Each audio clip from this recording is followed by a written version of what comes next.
வாழ்க வையகம், வாழ்க வையகம், வாழ்க வளமுடன். வாழ்க வையகம், வாழ்க வையகம், வாழ்க வளமுடன். குரு வாழ்க, குருவே துணை. ஆசான் அருட்தந்தை அவர்களை வணங்கி இந்த பதிவுக்குள் செல்வோம். யோகம், யாகம் என்பதை பற்றி நம்ம நிறைய பேர் கேள்விப்பட்டிருப்போம். அதை பற்றி ஒரு சின்ன விளக்க உரையை பார்ப்போம். அதை தொடர்ந்து நம் அருட்தந்தை அவர்கள் என்ன சொல்லியிருக்காங்க அப்படின்றதையும் பார்ப்போம். யோகம் அப்படின்னா, யோகம்ன்றதுக்கு இணைவதுன்றது ஒரு பொருள். மனிதர் வாழ்வை பரம்பொருளோட இணைக்கிறது யோகம் என்று பண்டைய தத்துவங்கள் சொல்லுது. கர்மயோகம், ஞான யோகம், ராஜயோகம், பக்தி யோகம் மூலம் பரம்பொருளோட இணைய முடியும் என்பதாக தத்துவங்கள் விவரிக்கின்றன. இவை அனைத்தும் மனிதர்களுக்கு அவசியம் என்பதையும் அவை எடுத்து சொல்லுது. மேலும் யோகம்ன்றதுக்கு அதிர்ஷ்டன்ற ஒரு அர்த்தமும் இருக்குது. யோகம் என்பதை தவம் என்று தமிழில் நாம் சொல்கிறோம். நம்மோட அருட்தந்தை அவர்கள் சொல்லும் பொழுது அறிவை அறிவால் அறிய பழகுதல் யோகம்னு சொல்கிறாங்க. இப்போ யாகம்னா என்னன்னு பார்க்கலாமா? யாகம் என்பதற்கு அர்ப்பணித்தல்ன்றது பொருளாக இருக்குது. ஒரு சில சடங்குகளில் இறைவனுக்கு புனிதமாக கருதக்கூடிய பொருட்களை அக்னிக்கு அர்ப்பணித்தலை யாகம்னு சொல்கிறாங்க. யாகம் என்பதை தமிழில் வேள்வின்னு சொல்கிறோம்.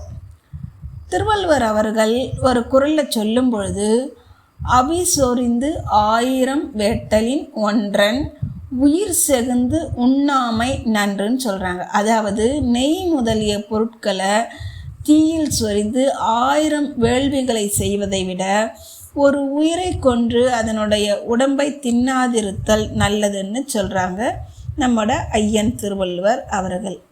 அப்போது யாகம் சொல்லக்கூடியது புறச்சடங்காக இருக்குது, யோகம் அப்படின்னு சொல்லக்கூடியது அகச்சடங்காக இருக்குது. இதை பற்றின விரிவான விளக்கங்களை நம் அருட்தந்தை அவர்களின் குரலில் கேட்போம். அனைவரும் இணைந்து கேட்போம். நன்றி. வாழ்க வளமுடன், வாழ்க வளமுடன். அந்த இடத்துல போற போது இந்த கோயிலுக்கெல்லாம் கூட விக்கிரக வழிபாட்டுக்காக போயிட்டு இருக்கிறோம்னு வச்சுங்க. ஆனா விக்கிரக வழிபாடு ஏதோ ஒரு குறைவுபட்டது என்று நினைக்க வேணாம். பக்தி மார்க்கத்துல சிறு குழந்தைகளுக்கும் வயது வர்ற வரைக்கும் உண்மை மெய்யுணர்வு பெறும் வரையில மனதுக்கு ஒரு மனதை வணங்கித்தான், அறிவை வணங்கித்தானே ஆகணும். சிவத்தை கண்டு வணங்குறது அறிவை வணங்குறதா. அந்த அறிவை வணங்கணும், எப்படி வணங்குறது தெரியாது. அதனால பெரியவங்க இப்படி ஒரு ஏற்பாடு பண்ணாங்க. ஏதேனும் ஒரு பொருளை பார்த்து அதுக்கு ஒரு மகத்துவம், ஒரு பெருமையை தந்து, புனிதத்தன்மையை தந்து, மனத்தினால உருவத்தாலையும் அழகாக இருக்கணும். அந்த உருவத்துல உள்ள கதைகள் இருக்கு பாருங்க. அந்த உருவத்தை தியானம் பண்ணா அதை அடைஞ்சான், இதை அடைஞ்சான்னு கதைகள் இருக்கு. அதனால அது ஷேப் அண்ட் இமேஜ் இந்த மாதிரி எடுக்கிற போது இங்க அறிவாலத்தான் வடிவம் எடுக்கிறீங்க, அறிவாலதான் எண்ணங்களை கொள்றீங்க, அந்த அறிவுக்குத்தான் பயிற்சி கொடுக்குறீங்க, அறிவைத்தான் வணங்குறீங்க. தெரிஞ்சோ தெரியாமலோ அறிவை தான் வணங்குறோம்.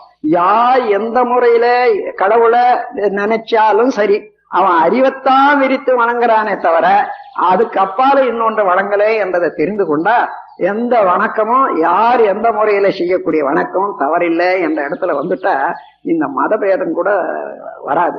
ஏன்னா அந்த உண்மை உணர்ந்து கொண்டா அகண்டாகாரமா வணங்குறான், அவன் மனதை விரித்து அகண்டாகாரமாக்கி வணங்குறான், ஒரு எல்லையுடையதாக வணங்குறான்.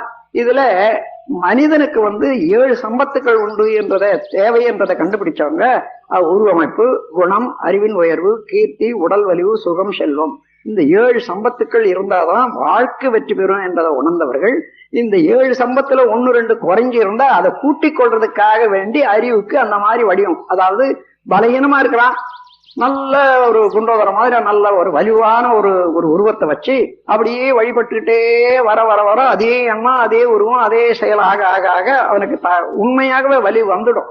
அதே போல அறிவு குறைவா இருக்குது. அந்த அறிவு கொடுக்கறதுக்கு உரிய கடவுளாக இப்ப நம்ம நாட்டுல ஏற்படுத்தி வச்சது சரஸ்வதின்னு வச்சுங்க. அதே சரஸ்வதியை வழிபட்டு கம்பர் வழிபட்டாரு, அவர் வழிபட்டாரு, அவ்வளவு நன்மை அடைஞ்சாங்க என்ற எண்ணமும் இருக்குது. அந்த உருவமும் அழகா இருக்குது. அதனால அதை வழிபடுவதனால அது அறிவுக்கு அந்த மாதிரி வடிவம் எடுக்கிறதுனால தவறு இல்லை, அதை வழிபடுறது தவறு இல்லை.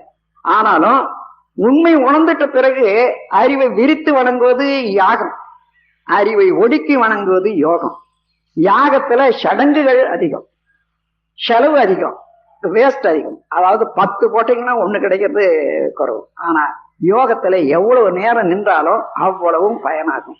அதனால யோக நிலையில வந்தா எந்த அறிவை நாம் இது வரைக்கும் விரித்து வணங்கணுமோ அதே அளவுல ஒடுக்கி இன்னதுதான் அறிவாக இருக்கிறது. அந்த அறிவு உயிர்ல அடங்கி மையத்துல இருக்குது. அது படர்க்க நிலையில ஜீவகாந்த சக்தியினால படர்க்க நிலையை இது மனமாக இயங்குகிறது. அதனால அந்த மனதை அறிவோட இணைக்கிறேன், அலையை நிலை பொருளாக ஆக்கிறேன் என்ற போது இப்பொழுது உண்மை உணர்வுக்கு போறோம். அதனால அந்த நிலை வர்ற வரைக்கும் அறிவை பத்தி வணங்குறதுக்கு வேற நல்ல வழி வேணுமே இல்லையோ. அந்த காலத்துல வீரம் வேணும், அது ஒண்ணுதான் தேவை என்ற போது அந்த பகாசுரம் மாதிரியா அதுவா இதுவா ஒரு சூரன்களை போல ஒரு உருவங்களை வச்சு எல்லாம் வணங்கிருந்து கிராமத்தில் நீங்க போனீங்கன்னா இப்ப கூட பார்க்கலாம். அதெல்லாம் அந்த காலத்துல தேவை. அதுக்கு மேல ஒரு நாகரிகம் வந்த பிறகுதான் அறுமுக கடவுள், சரஸ்வதி, லக்ஷ்மி இந்த மாதிரியான உருவங்கள் எல்லாம் வந்தது. அதனால உருவ வழிபாடு தப்பு இல்லை. ஆனால் நீங்க தன்னிலை அறிந்த மகானாகவே ஆயிட்டீங்க. வாழ்க வளமுடன். ஸ்கை வேதாத்திரியம் அமுதம் சேனலுக்கு இதுவரைக்கும் சப்ஸ்கிரைப் பண்ணின அனைத்து அன்பர்களுக்கும் மிக்க நன்றி. வாழ்க வளமுடன். அனைவரும் வேதாத்திரிய தத்துவங்களை உலகறிய செய்வோம். இந்த சேனலை உங்கள் நண்பர்கள் அனைவருக்கும் ஷேர் செய்து பயன்பெறுங்கள். நன்றி. வாழ்க வளமுடன்.